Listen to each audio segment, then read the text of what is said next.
So dito, ito yung aking PhilHealth account online. So paano nga ba tayo makapag-add ng dependents or beneficiary natin sa ating PhilHealth account online? So click lang natin to.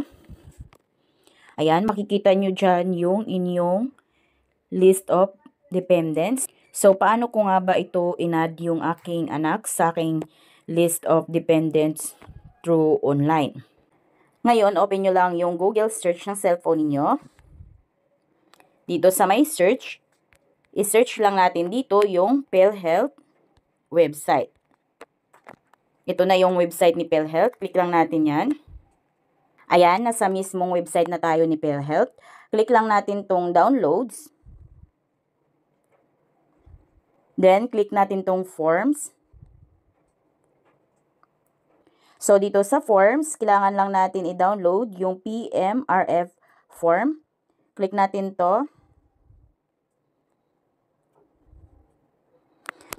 Ayan, na-download na natin ang PMRF form sa ating cellphone. Ngayon, pipil upan na natin ito. So, dito, lagay lang natin yung ating PhilHealth number. Then, sa may updating or amendment, lagyan lang natin yung box ng check. Next is the personal details. Dito sa personal details, lagay nyo lang dito kung ano yung apelyido ninyo, pangalan, name extension, kung meron, then your middle name. Kung wala naman kayong middle name, so lagyan nyo ng check yung box. Next is your mother's maiden name, apelyido ng mama niyo sa pagkadalaga, pangalan niya, name extension, middle name. Ayan, next is the spouse. So, kung kayo ay married, legally married, kinasal kayo, so, lagay nyo lang dito kung ano yung apelyido niya, pangalan niya, name extension, at saka middle name. Dito, lagay nyo lang din yung inyong date of birth, kung kailan kayo pinanganak. So, naka-format siya as month, date, at saka year. Then, kung saan kayo pinanganak, place of birth. Then, kung halimbawa, applicable to sa inyo, yung PhilSys ID number, so lagay nyo na rin dito. Then, dito din sa taxpayer identification number, ganun din. Kung meron kayo, so lagyan nyo na din ng TIN number ninyo. Next naman, kung ano yung kasarian ninyo. So, kung kayo ay female, so lagyan nyo ng check yung box ng female. Then, kung ano yung civil status ninyo, kung kayo ay single, so lagyan nyo ng check yung box ng single. Citizenship naman, kung kayo ay Pilipino or dual citizen, so kung ano yung applicable sa inyo dyan. Halimbawa, Pilipino, lagyan nyo ng check yung Pilipino. Next naman, dito sa address and contact details, so lagay nyo lang dyan yung permanent home address ninyo. Ayan, then yung mailing address ninyo. If ever naman, naparehas lang yung permanent home address ninyo at mailing address, so lagyan nyo lang ng check yung box ng same as above, and then wag nyo na ito i-fill out. So, ibig sabihin na nun, same lang yung address na naan dito sa dito. Ngayon, dito naman sa home phone number, so lagay nyo na dito yung inyong updated na home phone number if meron. So, pwedeng hindi lagyan if wala naman kayong home phone number. Pero dito sa mobile number, so required ito, dapat may nakalagay dyan na cellphone number ninyo. At ganoon din dito sa email address, so lagay nyo na din yung updated email address ninyo. So, dito na tayo sa declaration of dependents. Halimbawa kayo ay married na, then gusto nyo ilagay yung asawa ninyo sa inyong dependents or beneficiary. So, lagay nyo lang dito yung kanyang apelyido, pangalan, name extension, middle name, at saka kung halimbawa asawa, so lagay nyo yung relationship, spouse, then kung kailan siya pinanganak, kung ano yung citizenship niya, then kung halimbawa wala siyang middle name, para di siya hanapan ng middle name dito, so lagyan nyo lang ng check yung box dito, na ibig sabihin wala siyang middle name. Para naman kung mononame is lagyan nyo din ng check kung mononame ang pangalan niya.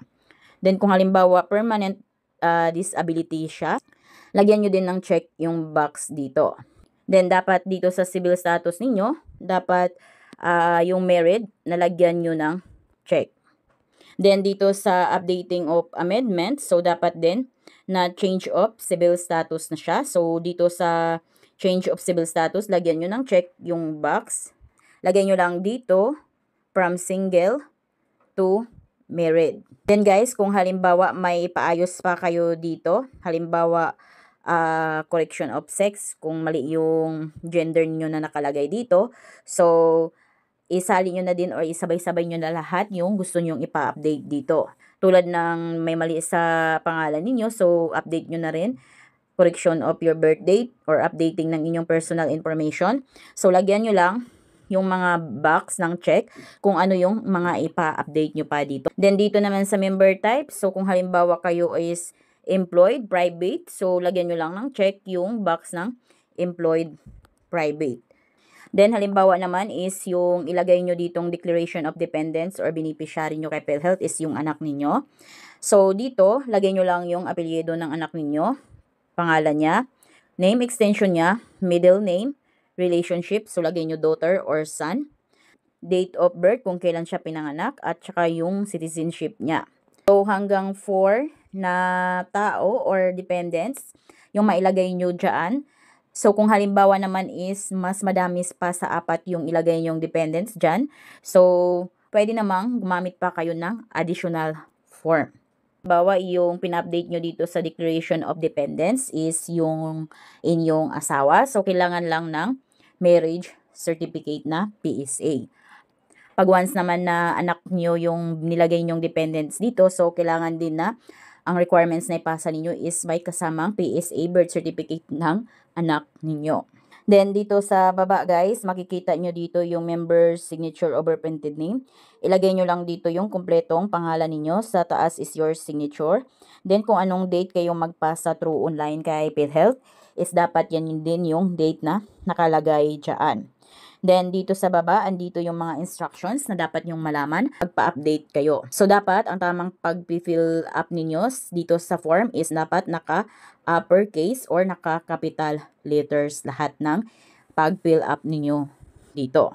So, for more information, basahin nyo na lang dito lahat ng details dito sa my instructions. So, ngayon, magpasa na tayo kay PhilHealth through online. So, dito sa directory of offices ni PhilHealth guys, so ilagay ko na lang sa comment section dyan sa video ko. So, kung may nakapin dyan, yan na yung website ni PhilHealth para diretso ma-check nyo kung anong email yung pagsendan ninyo. So, andito na lahat ng email ni PhilHealth. So, hanapin muna natin yung kung saan dapat ako mag-email. So, click natin yan. Ayan, dito kung halimbawa Pro NCR North Manila kayo, so yun yung piliin niyo, click natin yan. Then makikita natin dito yung kanilang PhilHealth Insurance Office. Then nakalagay din dito yung kanilang email.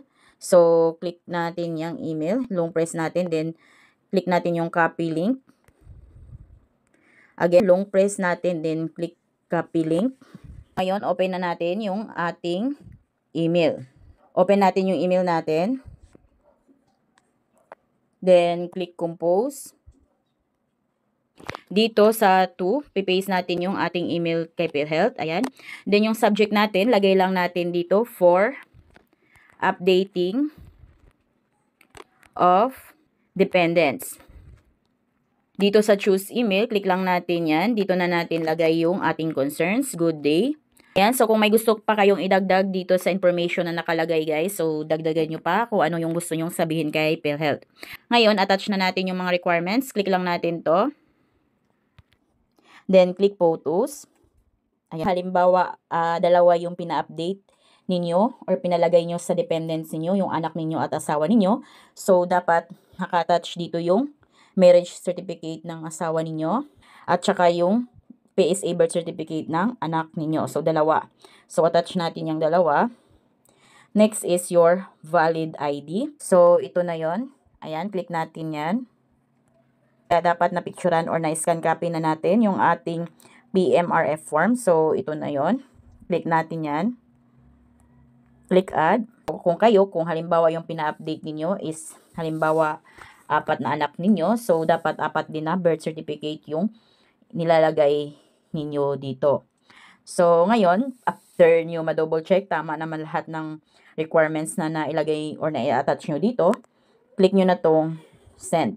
So, maghintay lamang kayo ng within 1 week na mag-reply si PhilHealth regarding dito sa pagpa-update ninyo. After 1 week at hindi pa nakapag-email si PhilHealth, so, pwede nyong itong i-follow up sa kanilang email. actioncenter@philhealth.gov.ph.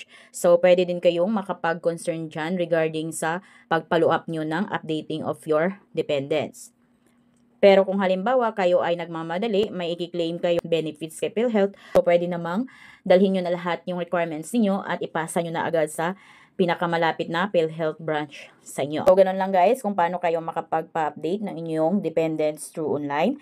So, kung kayo bago sa aking vlog, please consider to subscribe para updated kayo lagi sa mga videos ko. Thank you for watching!